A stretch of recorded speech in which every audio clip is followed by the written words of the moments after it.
Good evening, everyone.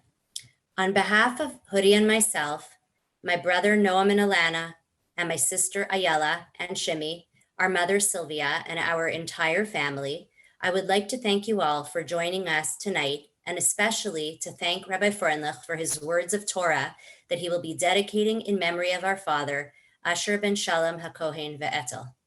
I would also like to thank Hudi for the beautiful flyer and tech support in running this virtual shiur. Each year, since our father, Osher Goodman, Zichrono Livracha, passed away 8 years ago, a shiur has been held in his memory in Montreal. It has been a rare occasion in which our entire family has been able to get together for our father's Yahrzeit. Despite all the obvious reasons that this pandemic is so challenging to all of us, especially in the way that it has separated us from our closest loved ones, and I have greatly missed seeing my family in Toronto, especially my mother, Sylvia, who should live and be well until 120 years. This is one occasion in which the magic of Zoom has allowed us all to come closer together. And for that, I am deeply grateful. There are some very long-standing friends and close family of the Goodman family that are here tonight, and I want to thank you all for making the effort to come. I am also grateful, though it may sound quite strange, that our father is not here today, as the thought of him being in Baycrest, a long-term care facility where he would be suffering from isolation like so many other seniors like him, makes my heart break. I want to take this opportunity to thank my siblings, Noam and Alana, and Ayala and Shimi, for taking such incredible care of our mother and for making sure, together with her close friends, that she is socially and cognitively engaged at this otherwise very lonely time. It seems only fitting this week, especially, to quote Rabbi Lord Jonathan Sachs, Zichronot Tzadik Livracha, who said, "We are mortal, therefore make every day count. We are fallible, therefore learn to grow from each mistake. We will not complete the journey, therefore inspire others to continue what we began." Sadly, our father's journey was ended too soon, but he surely inspired us to continue what he began. Over the years, I have spoken about my father's many attributes, be it zrizut, racing to fulfill the commandments, hakarat hatov, appreciation, or his extraordinary service of Hashem as a Kohen and a Gabbai, among many others. When Rabbi Freundlich suggested the topic for this year's shiur, when the divine acts mundane, unexpected interpersonal lessons from Hashem himself in Sefer Breshit, we felt it such a fitting topic for this year in which we have too often found ourselves searching for meaning in this pandemic chaos and what we can possibly learn from it. Despite the strange and very mysterious and often very painful events of 2020, this is also very special for our family because for the first time, our father's grandchildren are studying in Israel for the year. In past years, Eliana led the way as the oldest grandchild with her involvement in the Diller Teen Fellows Program, a 15-month program teaching Jewish leadership, culminating in an extraordinary trip to Israel. And Jake just recently attended the Ramah Tri program, a high school semester in Israel, which was sadly cut short by the pandemic. Both Gavi and Ami were supposed to spend this past summer in Israel. But as we all know, that was impossible. This August, Justin and Nadiva left to spend a year immersing themselves in Torah. This might sound just a little bit strange to some people, that Noam and Alana and Hudi and I chose to send our children 3,000 miles away into a COVID red zone.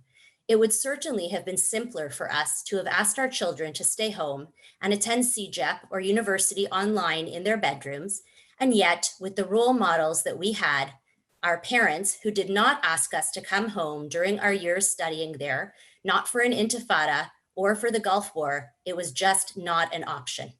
Thus, all of these decisions that we have all three made to support our children spending time in Israel were so clearly influenced by our father, Osher, who was a role model for us in his dedication to Jewish education and especially for studying in Israel.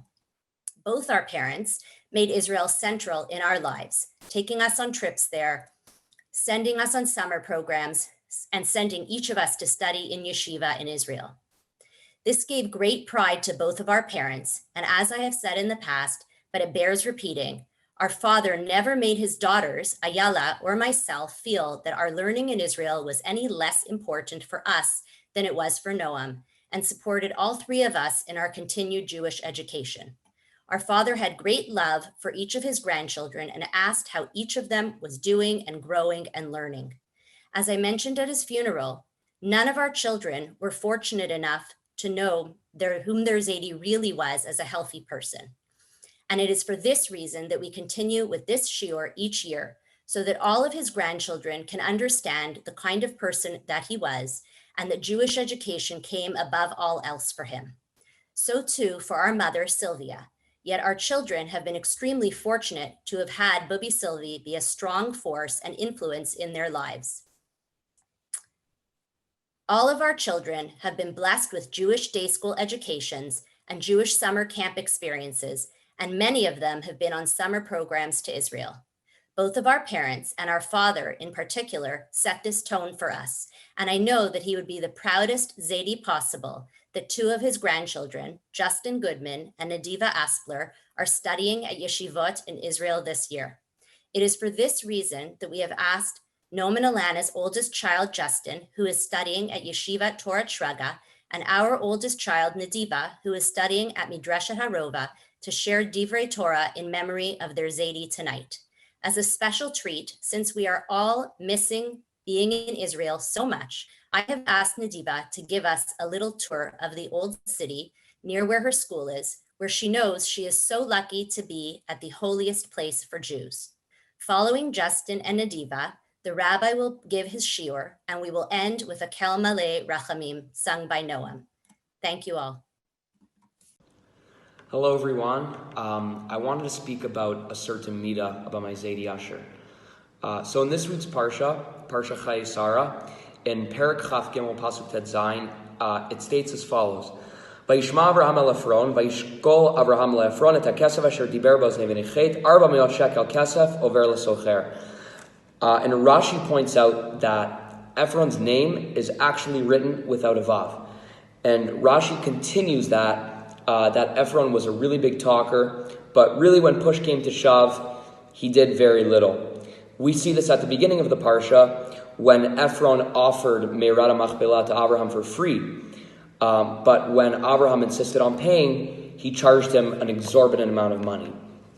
And as a contrast, Abraham, on the other hand, when he invited the Malachim in last week's Parsha, all he offered them was a little bit of bread, some water to wash their feet, and a tree to sit under.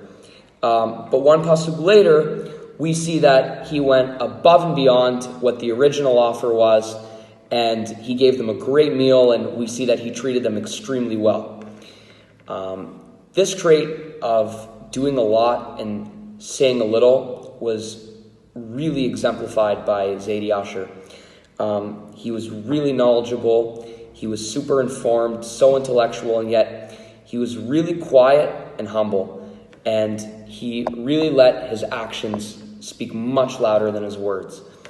So this year, as I remember Zaidi, I'm always reminded that no matter what, no matter how much I can talk about things, whether it's goals in life or any other regular dialogue or things that you say, people are going to judge you on your actions, and ultimately putting the pen to the paper, and really how actions speak louder than words. Thank you very much. This is my apartment, and if you walk straight down and turn right is the street with all the restaurants, and then if you turn left, it's the steps to the hotel.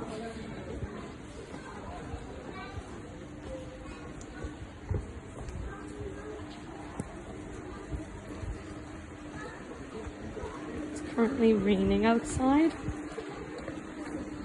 By my apartment, you can see the hotel. We're right there. There's tons of lookouts.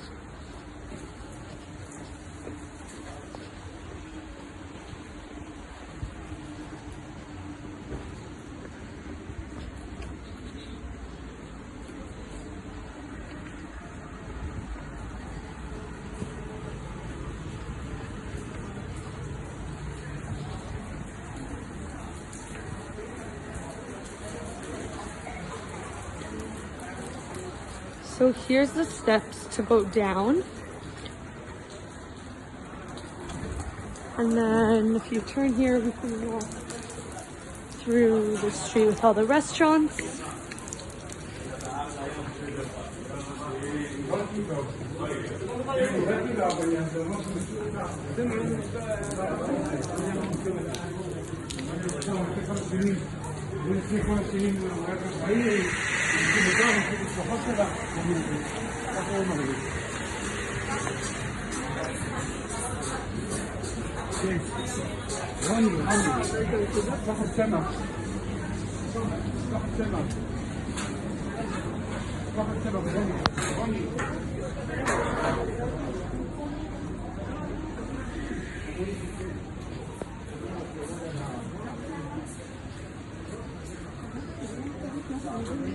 We're about to reach one of the squares.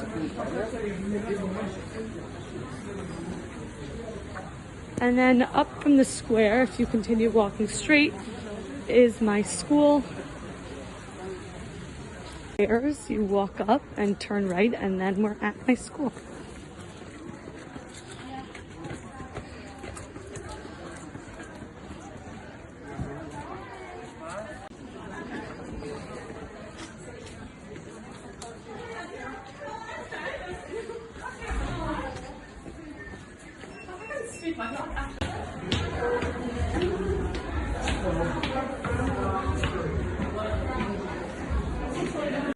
Hi everyone, this week's Parsha is Chai Sarah.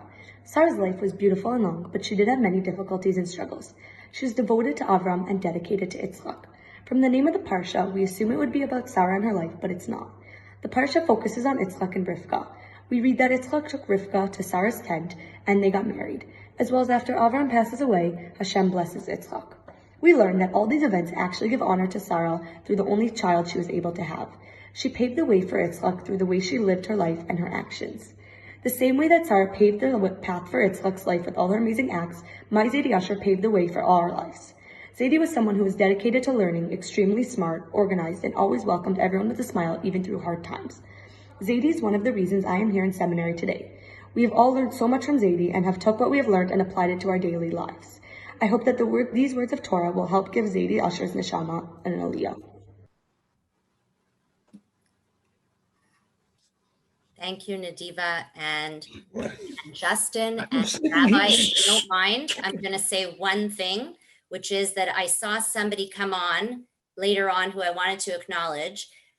There were two people who visited my father week in and week out. And despite the fact that it's 8 years later, there is no amount of hakarat tov that our family could possibly give, but I am going to acknowledge them publicly. One of whom I'm not sure if she's on right now is Rochelle Rosenblum. And the other person whose phone number I did see on, and I apologize, I am going to embarrass you, is Leah Judah, whom I spoke to last night. Montrealers will know Leah as Rav Hirschsprung Zatzal's daughter and very close family friend of ours. And they visited my father every week. They brightened his room, his day, and we really just even now owe you such a hakarat tov. So thank you so much for coming tonight. And thank you, Rabbi. Go ahead. Thank you. Thank you very much on behalf of Bubby Sylvia and Rachel Ayala and Noam and the respective spouses, grandchildren. It's really an honor. I did not have the chance to know Osher ben Shalom HaKohen, Zechrono Livracha, obviously having moved into town just 5 years ago. But from what I know of his children and grandchildren, and from the words that I've heard, it's truly an honor for me to be able to share some words. And really, I just have to say that I think after listening to Justin and Nadiva just now, I think we've reached a new milestone that the family no longer needs to ask guest rabbis to deliver the shiur in memory of your father and grandfather. I think the grandchildren are ready to step into that role, which is really the greatest merits for Osher ben Shalom HaKohen to have such children and grandchildren to be able to do so. And but it is an honor for me to share some words tonight. The topic that I wanted to discuss, this idea of when the divine acts mundane, is an interesting topic I found. If we were just to start with the idea of learning anything from Hashem as far as behavior goes, We know that this is not true, what I'm about to say, but one could be forgiven for saying that you can't learn anything from Hashem himself. The gap between the divine and us human beings is so great. One could easily have come to the conclusion that there's actually nothing that we can learn from anything that God does or says. And we know that that's completely not true. The sages, in fact, derive that not only can we learn from him, but that we're obligated to learn from him. We're obligated to imitate his behavior. And this manifests itself in two major components, two different ways. I'm going to screen share a source sheet just so that you should have that in front of you. Hope that works and you all can see me and the sheets.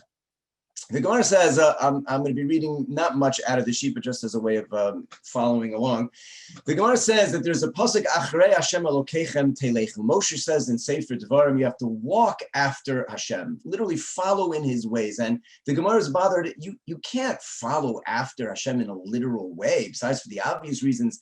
The Gemara even says, Ki Hashem Elokecha Eish Ochlo, Hashem is like a fire. You can't walk after him, but it means lahalech acher midosav shel HaKadosh Baruch Hu, to walk after his attributes, follow in his ways. And the Gemara gives 4 specific examples. The Gemara says HaKadosh Baruch Hu is malbish arumim. Hashem clothes the naked, as the pasuk describes in the beginning of Sefer Bereshis after Adam and Chava eat from the forbidden fruit. The pasuk says, "Vayas Hashem Elokim la'adam u'ishto ksoinas or vayal b'shem." He dressed them, he clothed them, he gave them what they needed. So the Gemara says, just like Hashem behaves in such a way, you need to behave in such a way. Afata, clothe those who need it. Example number 2, Hashem is Biker Cholim. From last week's parsha, he visits the sick. As we see, Hashem appears to Abraham after his bris milah. We need to do the same thing, visit the sick. Hashem is Menachem Avelim. He comforts the mourners. From this week's parsha at the very end, after Abraham dies, Hashem appears to Yitzchak right afterwards and blesses him. And Rashi comments, he was blessing him to comfort him after the death of his father Abraham. And lastly, Hashem buries the dead, as we see at the end of Sefer Devarim when Moshe Rabbeinu dies, and Hashem himself buries Moshe. Af ata kavor mesim. You too now need to do such acts. 4 examples the Gemara brings of how we emulate the ways of Hashem, clothing those who need, visiting the sick, comforting the mourners, and burying those who have passed on. And the Gemara specifically says, mimic the way of Hashem. The Rambam mentions this as well from the language of halachta bidrachav, to walk after his ways, and he uses the words lihidamos elah, be similar to him. So that when we do these actions, we are actually being godly. So just the opposite of an idea that says, how can we learn? How can we imitate? You must, not just must we become godly when we do or exhibit the same behaviors that he does. All 4 of those examples are very tangible, practical actions that a person can do. Go visit the sick, go pay a shiva call, provide clothing to somebody who needs, take care of those who have died, provide there are actions. Do these things, and they are godly type things. A couple of comments just of note in some of those things that Hashem does. For example, when he provides clothing to Adam and Chava, they already had clothing. They had made clothing themselves from fig leaves, the Torah tells us. So when Hashem gives them clothing, it was an upgrade. And the Gemara uses that as an example of providing that which someone needs. Sometimes we have this thought of, I don't really need this. They have something. Even an upgrade, when a person needs it, is a divine, godly act to provide something. The clothing that they provided and the burial that Hashem does to Moshe himself, both of those are direct results of the person's own shortcomings, own sins. Why is Moshe being buried by himself outside of the land? Because he wasn't able to go in because of his own actions. Adam and Chava need the clothing because of their own misdeeds. And yet, even in that case, Hashem is the one to take care. As the Gemara says, the beginning of the Torah, the end of the Torah is chesed, of Hashem taking care of those who need. And the other 2 examples in which Hashem comes to visit the sick comes from the pasuk which describes Hashem as coming to see, appearing before Avram, and not saying anything. Doesn't say anything, just his presence. To comfort mourners, to visit the sick. It's not the words that we say, it's just being there. Go, be a presence. And from that, those 4 actions we learn, as Hashem teaches us, the types of behaviors that we have to have. That's an introduction. What I'd like to share with you tonight is a number of unexpected lessons that we learn from Hashem.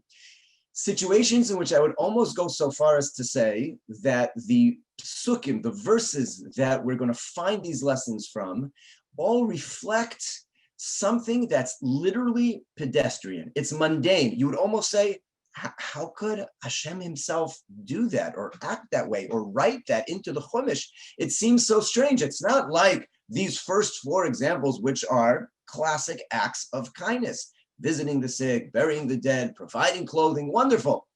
These next series, I have 8. I don't know if we'll get through all of them tonight. We'll go through as many as we can, and then add a few points on each one, are all examples as we go through in which it's literally unexpected. There is something that almost seems strange or inappropriate in each one of the examples, and yet we'll see how the sages derive from each one tremendous lessons as to how a human being should interact one with another. And when we put the grouping together, we'll see how it differs drastically from these original 4 examples that we saw. Let's take a look at a few of these together. We'll go through them quickly, and I hope to add a few points to each one. The first one is probably the most famous and well-known, comes from the very beginning of Sefer Bereshis. Vayomer Elokim na'aseh Adam b'tzalmeinu kidmusenu. Hashem says, let us make man in our image and in our likeness. And as we go through each one, let's ask the obvious questions. What's strange, what's wrong about such a pasuk that describes let us make man at the very beginning of the creation of man, and Hashem says, let us do it? Who's he talking to? There's no one that helps God make man. He's doing it himself. Why would you use such a language? That's a misleading language. That implies there are others who are involved in that. Rashi quotes, we're actually learning humility from this, because man shares some qualities, is closest in creation with the angels, and the yiskanu bo. There's a possibility, whatever exactly this would mean, that the angels would be jealous of mankind. So what Hashem does is he asks the angels, what do you think? Should we make man? Should we do this? As Rashi says, Lo siu, nobody helped him. He did it himself. But Hashem was willing to write something that could be misleading, Lilamed derech eretz umidas anava, to teach derech eretz, to teach humility. What's the lesson, Rashi says? Shi'eh gadol nimlach, a greater person should always seek counsel, v'notel rishus min hakatan. You take permission even from somebody of lesser stature than oneself. If Hashem himself can ask the angels, what do you think? Should I do this? It's a lesson to all of us. And Hashem is willing to write something that almost sounds strange. Let us make man? But there's a lesson here. And it's an amazing thought when you think about where this lesson is being taught in the very creation of mankind. Mankind, who we all know, we struggle as a race, as human beings, with this sense of, I'm going to do it myself. I don't need any help. I don't need to ask anybody. And I'm certainly not going to give credit to anybody else for something that I did. And Hashem, in the beginning of creation of mankind, says, no one can be bigger than me. Before you embark on a new adventure, on a new venture to do something, ask. Ask around. Ask advice. Seek counsel. You think you're so great and you're greater than the people you're going to be. It's okay. I can do that too, says Hashem. I'm going to ask the angels. I'm going to avoid their jealousy, and that's derech eretz.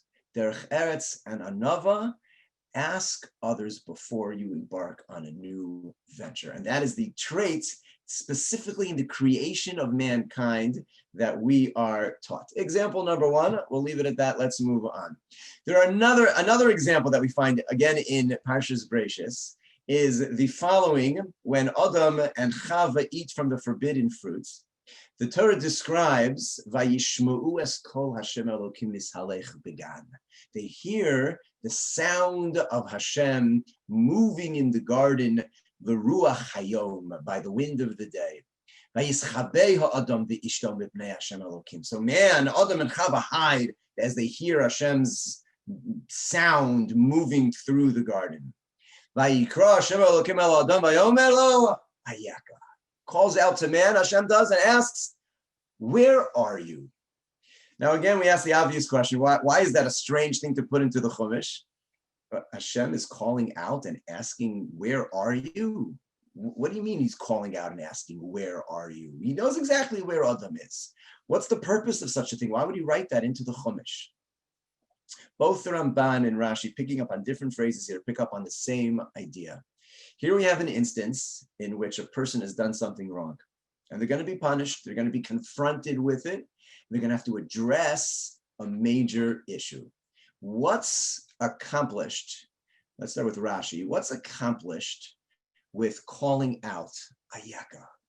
Rashi says, Yodeya haya heichanu. Hashem knew exactly where he was. Elali kanes imo bidvarim. He wanted to open up a conversation with him before just jumping in and telling him or frightening him with, here's what's coming. You did something wrong. Begin a dialogue. Began a conversation. Rashi points out other places we find this with Cain. After Cain, in the first murder in history, kills his brother, Hashem also says, hey, where's your brother Hevel? We find this by Bilam. We find it in a number of places in Chumash, in which we have the strange Hashem asking a question which he seemingly knows the answer to. The Ramban points this out exactly with the same idea of the sound of Hashem moving through the garden. The Ramban points out normally when the presence of Hashem manifests itself, it's with a great powerful wind. And here it was a quiet, ordinary wind. Right? The Ramban says the end, so they should not be afraid and be startled. What do we see here? What's the trait that's being taught? Human beings are startleable, if that's a word. We're not ready to address certain things immediately, and that conversations have to be eased. In many of the modern psychology books, we'll find the idea that when there's an intense conversation that has to happen between a husband and a wife, between a parent and a child, between colleagues at work, the appropriate way is to say, is now a good time to have a talk? There's something I'd like to speak about. Can we make time later for this? You can't just, as you cross paths, sit down at the dinner table and say, what were you doing when you did that? It doesn't work that way. It doesn't work for our children. It doesn't work for us. It doesn't work for our colleagues at work. And when Hashem had something to say, he's willing to put into the Torah a phrase of, Ayeka, where are you, Adam? Sounds like quite a strange question for an all-knowing God to ask. It's worth it to ask that question because there's a tremendous lesson in the way that we interact with others. You have to ease people in to a conversation that's going to be difficult to hear because we're not ready to address those issues without a little bit of warning in advance. Let us move on. Another one, issue number 3, praise. The Torah describes in the beginning of Parshas Noach, Eila told us Noach, pasuk we're familiar with, and then Torah describes 3 praises of Noach. He was an Ish Tzaddik, he was a righteous man. He was Tamim, he was perfect in his generation, and he walked with Hashem. A wonderful pasuk describing the nature of Noach. Just a few psukim later, Hashem actually has a conversation with Noach in which he tells him it's time to enter into the teva, it's time to enter into the ark, the flood is going to begin. And in that pasuk, at the top of your page, Hashem says to Noach, Bo atah, come you and your household, come into the teva, ki oscha ra'isi tzaddik lefanai bador hazeh. You're the only person who I have found to be righteous in this generation. As a standalone pasuk, it makes a lot of sense. Hashem says to Noach, you're the righteous person, come. Except the problem is just a few psukim later, Hashem lavished Noach when he wasn't talking to him, just describing the narration of the story. Noach was given 3 praises. Not only was he righteous, but he walked with Hashem and he was perfect and whole in his generation. But when Hashem speaks to Noach, he only mentions to him that you're a tzaddik. The Gemara picks up on this, that it's as if Hashem forgot what he had said just a few moments before. Why is he dropping some of the praises in Noach? So the Gemara says in Maseches Erev, and Melami, this teaches us, how do you praise a person?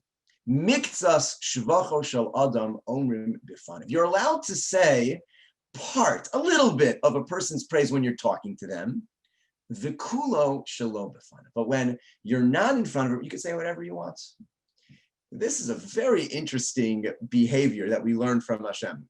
We live in a day and an age where positive reinforcement and praise, descriptive praise is such a value that we have in the way that we speak. You always want to talk, you want to build people up, say nice things. What's wrong with saying nice things about the person? I have a lot to say about them. Let me say it all. If it's true, we're not even talking about exaggeration. We're simply talking about, I have nice things. I know 7 nice things about you. I'd like to introduce you as a speaker. Can I say all 7? No, I'm not allowed to. I'm allowed to say some. Why not? This is such an interesting thing that we learn. I want to just share 2 quick thoughts on this idea of the brilliance of when Hashem speaks to Noach and he drops 2 out of the 3 praises that he has. Rashi says the reason for this law is a principle known as chanifa. Chanifa is flattery. We have to be careful not to flatter people. Rashi says the lesson here is in how to give authentic praise that will land on the receiver the way that we want it to do.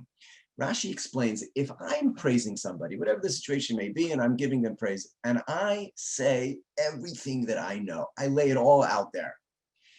When you listen to someone praising you and they're going on and on and on, and they're not making things up, but they're getting it all, at a certain point, something clicks in our mind and we say to ourselves, they want something from me. They're just saying this because there's a but or there's a please at the end of this list, and they're just going on and on to butter me up, to be ready to make the request that they're waiting for. And when that happens, you lose the entire purpose of the praise. The purpose of the praise was to say something nice, to build a person, to make them feel good. You can actually destroy that entire process by saying too much, in which the person who's listening starts to think to themselves, I don't know, what do they want from me? Why are they saying all of these things? And therefore, in order to land, in order that it's effective, don't say it all. So suggests Rashi. I would suggest a second idea on top of that. And that is going back to the simple example. Let's say I'm introducing somebody to give a speech, and I'm the person who was asked to introduce them.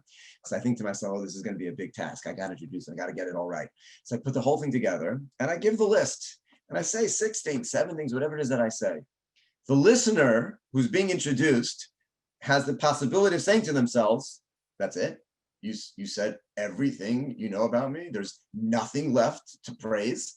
And despite the fact that what I'm trying to do is say something nice, I leave the person with the feeling of, I have so much more about me that they didn't say. They don't even think any of those things about me are true. And again, you end up causing more damage. And think about the pressure on the person who needs to introduce somebody. They need to say it all. So we have a halacha. You're not allowed to.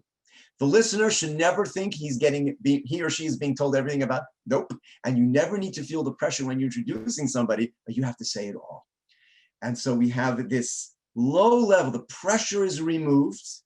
And Hashem teaches us, you want to know how to praise somebody?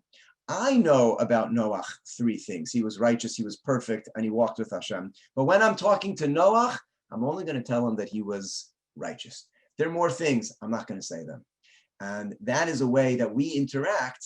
If you want it to stick, if you want the praise to feel effective, you don't have to say everything. We're not allowed to say everything. And that helps us to function in such a manner. Example number 3. Example number 4 is a principle that I would call to be appeasable. Torah describes after the flood. After the flood, Noach emerges. Noach is actually told to emerge. Hashem says to him, "Tzei min hateva, leave, it's time to go." And he does, and the first thing that he does is he brings karbanot, he brings the offerings to Hashem, and then the pasuk describes Vayorach Hashem es reach hanichoach. Hashem smells the pleasing odor of the offerings, and he says to himself, that's it. I'm never going to do this again. Never again will I doom the entire earth because of man. I will not destroy the world ever again. And this again, as we go through, like, what's the problem in that pasuk? That's between Hashem telling Noah to leave and then actually declaring he's never going to do it again. Something else has to happen in the middle, and that's Noah bringing offerings. The pasuk makes it seem that only because Hashem smelled the pleasing aroma of the offerings, now he was willing to come to the conclusion, I'm never going to do this again. He needed to be appeased with offerings to be able to make that declaration. Why is that the case? The Gemara goes further and says, Kol ha-mefata b'yeno, if you have any person who is appeased with wine, meaning in the same way as offerings appeased Hashem, if a person gets into a little a spat with something, get into a fight, and one of the two offers a cup of wine, a glass of wine, and they have a little bit of a drink, and it eases him, and he becomes more forgiving. Yesh bo mida'at kono. He has in him an element of the Creator himself. Just like Hashem was appeased through the korbanos, if a person is appeased through wine, that's godly. It's an interesting concept. Why is that a godly thing to be appeased? What's Hashem teaching us through this? The Torah Tzimimur of Baruch Levi Epstein writes, sometimes a person gets into a fight and they simply make up their mind, they're done. I don't want to ever see the person again. I don't want to speak to the person again. I don't ever want to be invited to their simchas, and I don't care if they ever come to mine again. We're finished. Can't believe this happened. I can't believe they said that. What were they thinking? I don't want to ever deal with them again. And that's the end. And that is an unfortunate, terrible way to live. Hashem got to the point where he destroyed the entire world. And Noah emerges from the teva and makes an offering and says, thank you for letting me survive. We're going to start again. Hashem says, okay, I'm never going to do that again. And the Gemara derives from there that a human being has to be an appeasable person. Wine, as the Torah Tzimimah writes, that's just an example. Whatever it takes, a person extends an olive branch from Parshas Noach and says, I want to make this better.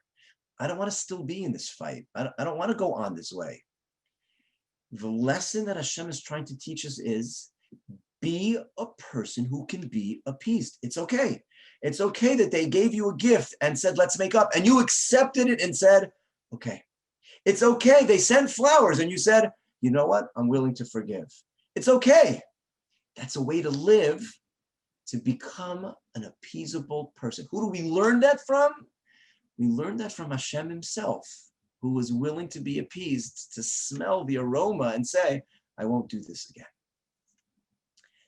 Number 5, how to judge others.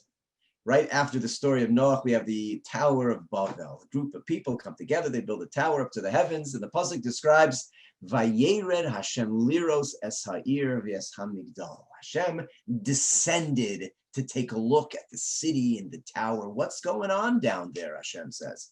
And again, we'd ask the same obvious question of, what do you mean Hashem needs to go down to find out what's going on in the world? He knows very well what's going on in the world, doesn't he? Why does he need to descend in order to be able to do so? Rashi comments again, he doesn't need that. He's coming to teach us something. To a dayan, to a judge, you may not convict a defendant ad sheyiru v'yavinu. You have to see for yourself, in the language, as Rashi says, to mean, to understand a case thoroughly. If you're a judge, you have to fully grasp that which is taking place. Now, I believe, as I'm sure you will agree, this is not just talking to actual judges in a courtroom. We render judgments dozens of times a day. We hear a conversation, somebody does something, we see something, and we are quick to say, I saw it, I heard it, I know exactly what they were thinking. It's clear. And we are willing to convict with what I would say is often minimal amount of evidence. We have a narrative in our head and the evidence supports it and we're good. We're ready to write off, to convict, to prove. Hashem was willing to say, to write into his Torah, I need to go down and check out the Tower of Babel to see what's really going on. Hashem needs to go down and check it out. He doesn't. We do. He's teaching before you're willing to write off as evil, as this plan is destructive, it's no good. Sometimes it is. But you have to see that in order to know. You have to really understand and be willing to reserve judgment to be able to come to such a conclusion that that is indeed that which is taking place. Let's go on. We're moving quickly, but I think there's like a lot to see and put it all together, God willing, at the end. Number 6, the ability to bend the truth. This is another classic example from last week's parsha. The Torah describes the episode of the 3 malachim angels who come to visit Avram Avinu after his bris milah, and they share with him that in a year's time he and Sarah are going to have a baby. Vatitzchak Sarah b'kirbot lemor. And Sarah laughs. She can't believe it. She clearly has not heard this news from any other source other than right now in front of her. These 3 strangers, nomads passing by, say, in a year's time you're going to have a baby. And she says, no, I'm an old withered woman. I'm going to have delicate skin again to be able to have a baby. And my husband, he's even older than me. He's 99. This is impossible. 2 things she says. I'm withered and old. Or really, she says, how can I become soft and delicate again? And my husband is old. Hashem then reports this to Avraham and says, why is Sarah laughing, saying, can I still give birth? Hashem reported as if Sarah said, and I am so old. She never said those words. She didn't say I'm old. She said, my husband is old. The Gemara, as Rashi quotes, learns from here, Gadol Hashalom. How great is the concept of peace between husband and wife, between colleagues, between friends, between parents and children. Shafilo Kadosh Baruch Hu Shinaba. Hashem changed her words. He changed her words. The pasuk says that she left and said, my husband is old, and Hashem reported as if she said, I'm old. A lesson that Hashem teaches, you're allowed to change. Now, the commentators discuss exactly what are the parameters, how much can you change? Here Hashem did 2 things. Number 1, he changed what she described about herself. How can I have delicate skin again after I've been so withered? And he sort of changed that into, I'm old. She didn't actually say those words, but she conveyed that message.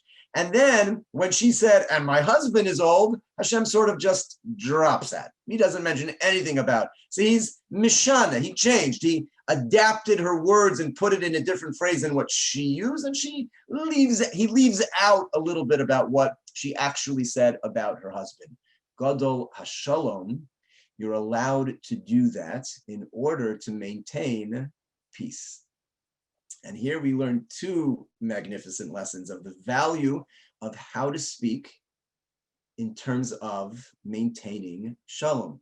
Not everything needs to be shared. Not everything needs to be shared. She said, my husband is old, and Hashem doesn't record that she said, my husband is old. I didn't lie. I just dropped certain things. And for the sake of peace, it's okay sometimes to leave out a little bit of information if it will maintain and not change in a significant way of whatever certain situations. Leaving out pieces of information can cause great damage. But if leaving out certain pieces of information can cause peace, then certainly one is allowed to do so. We learned that from Hashem himself, and he reworked her words to say it in a more appealing manner to Avram. And from Hashem himself, we learn the value of shalom. The value of shalom is such that Hashem himself, who, as the Gemara says, chatimoto is emes, his own seal is truth, is willing to be mishana, is willing to change a little bit in order that shalom goes even above to be able to maintain that peace. How to speak to another. Number seven is how to treat someone in a relationship. In last week's parsha, again, Parshas Vayera, we have the incident of Sodom, the destruction of the city of Sodom. And before Hashem, they're evil, they are wicked, they need to be destroyed. But Hashem says, you know what? Before I do that, Can I hide from Avram what I'm about to do? Avram, after all, is going to be a great nation, and everyone is going to bless themselves. But I can't. What do you mean you can't? What you can do whatever you want. What do you mean? How can I hide from Avraham what I'm about to do? You don't owe anyone anything. Rashi comments an amazing thing. Lo yafe li la'asos davar zeh shalom midaita. It's not right. It's not right for me to do something without Abraham's knowledge. Let me just repeat that.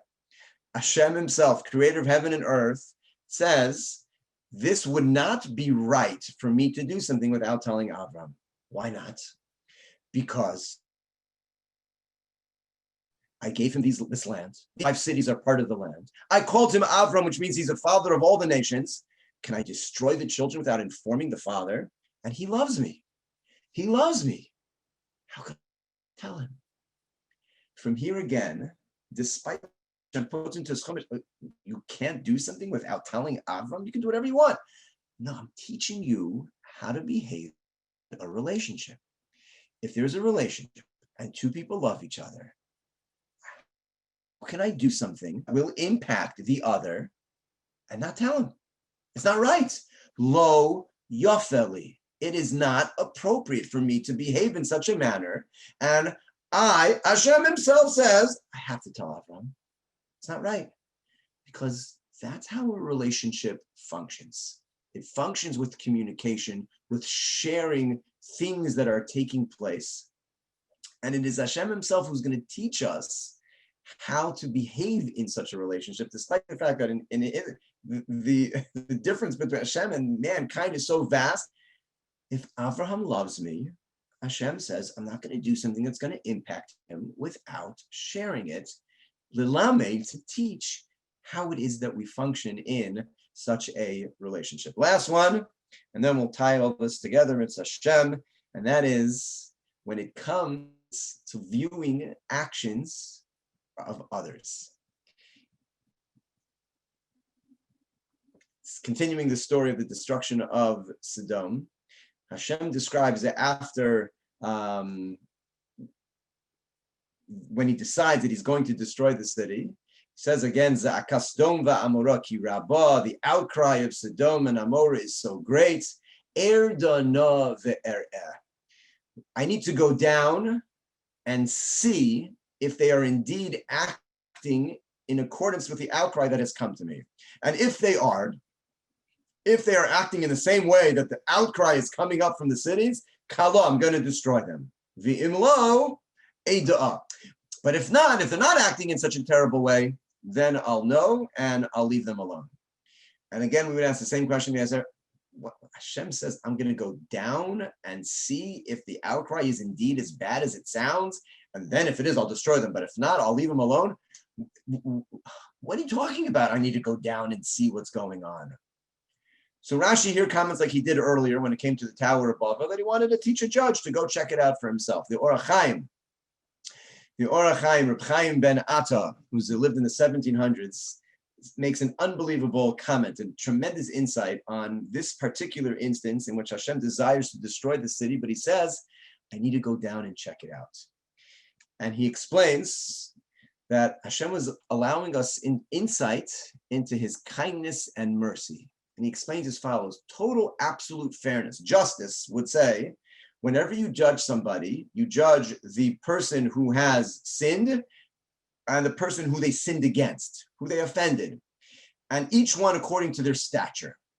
That's complete and total justice. So that if a person offended somebody of great stature, the punishment should fit the level of injustice that they did in offending such a person of stature. If that were the case, suggests the Orach Chaim, then every single time Hashem would judge us, every single time, if we sinned against Hashem himself, the level of slight that we've created in rebelling against the creator of heaven and earth would be so enormous, we would always be destroyed. We would never have a prayer. The outcome of the judgment would be a foregone conclusion if we were actually judged on the level of what it was, who it was that we have sinned against. And therefore, the Or Chaim suggests an unbelievable comment. So Hashem explains to Avram, I will descend. I'm going to go down to Sodom. Not, he writes, that I'm going to literally go down, but I will not judge based on my superior stature as creator. I will keep in mind the inadequacies of the sinners, he writes.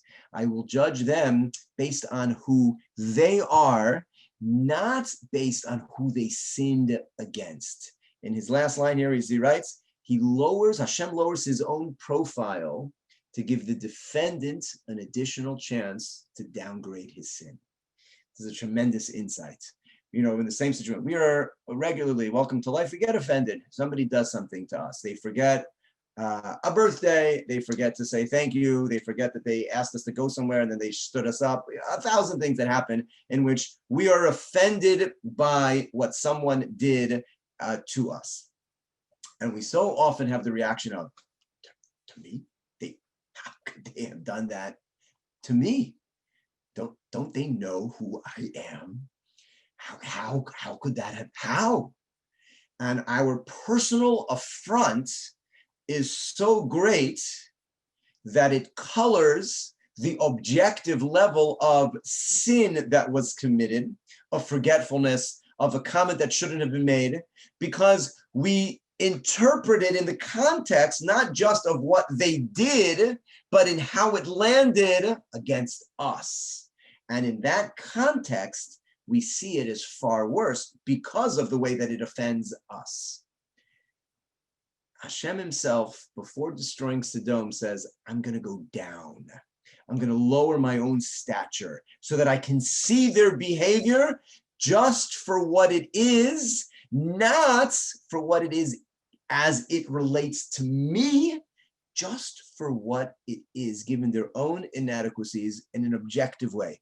Let me go down and see if it's as bad as the outcry coming up. If it is, meaning when I judge them, taking myself out of the equation, just judging them for who they are, then yes, they're going to need to be destroyed. But if not, I can find a way out.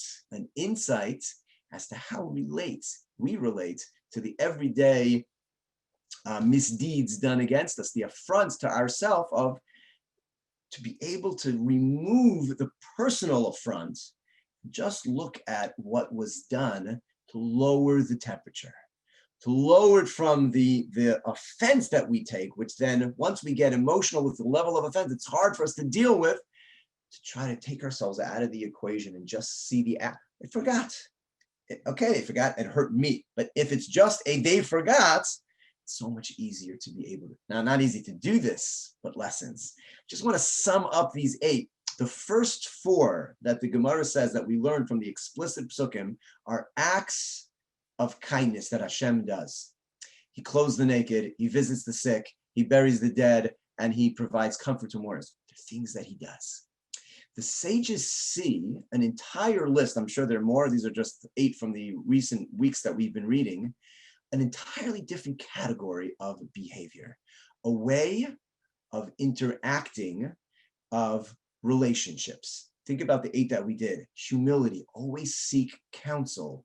Before you do something, ask. Even if you think the person is of a lower stature than you, doesn't matter. Hashem asks the angels, just for humility's sake, ask. Ease into conversations, how to give effective praise, not to overdo it so that it lands appropriately, how to be a appeasable person in a relationship that you can go past an offense that took place, how to be slow to judge until you fully understand everything, how to shape your words if it's a matter of leaving something out or rephrasing something in order to maintain peace between 2 people, how to treat partners in a relationship. I can't do something without sharing.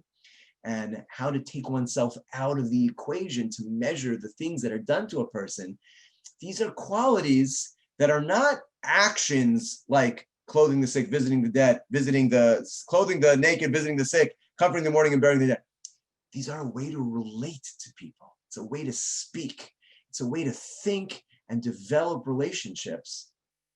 And in the same way that we're required to be godly in mimicking those actions, we are similarly required to be godly in how to manage our relationships and to learn from the Creator himself as to how to do so in these ways and many others. Our learning tonight really should be, as I said, a merit, a schus for Osher ben Shalom HaKohen, who embodied so many of these traits from the things that have been mentioned by his own family. And it's a schus really for me to be able to share some words in his memory. And I thank you for the opportunity. I thank you all for listening in.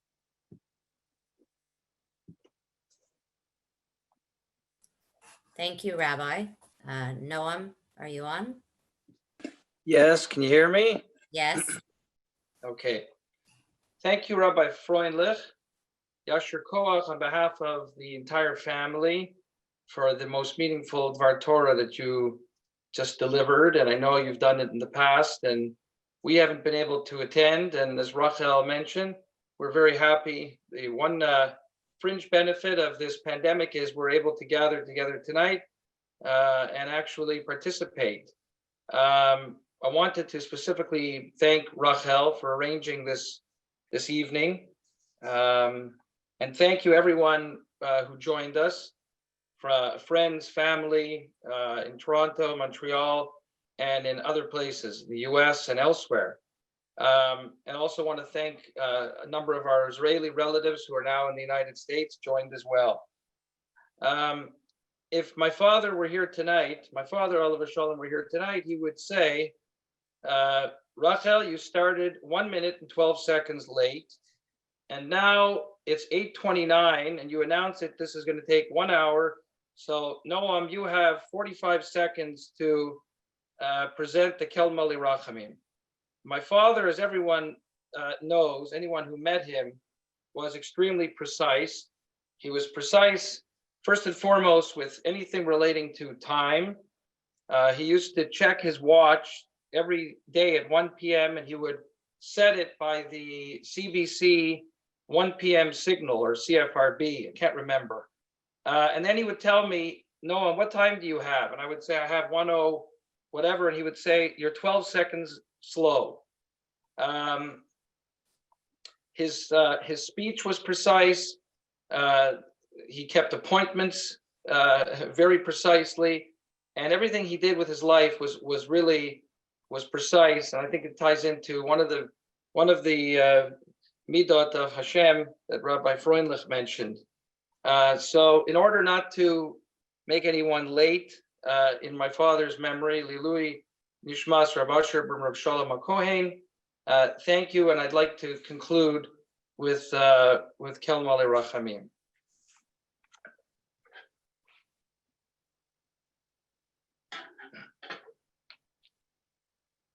El mole rachamim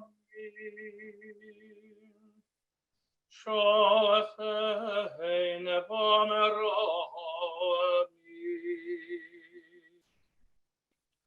hametzei menucha nefano tachas kanefei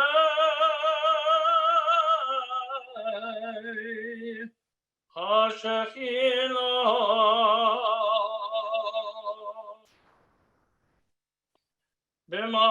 B'ma'alos kedoshim tehorim kezohar rakia mazehirim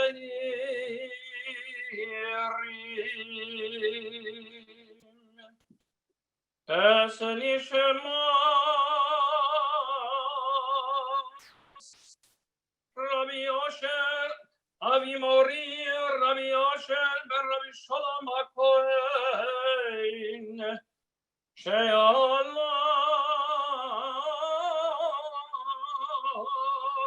le'olamo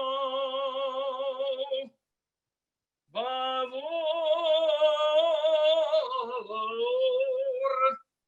she'bnei mishpachto Nodarim tzedaka meyad azekaras nishmoso Began Eden, began Eden, Teyem Menuchaso. Lachain Banu Rachamim, Yastireo, Beseser Kilafav, Neolamim, Veitzeror Bitzror Rachayim, Ves Nishmoso. Adonai, Unachadoso, Ve'anoach, Ve'shalom, Al Mishkamo, Ve'lomar,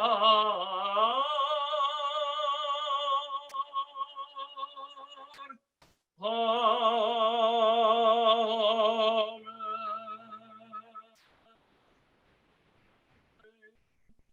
Thank you, everyone, for joining us. We wish you a good evening.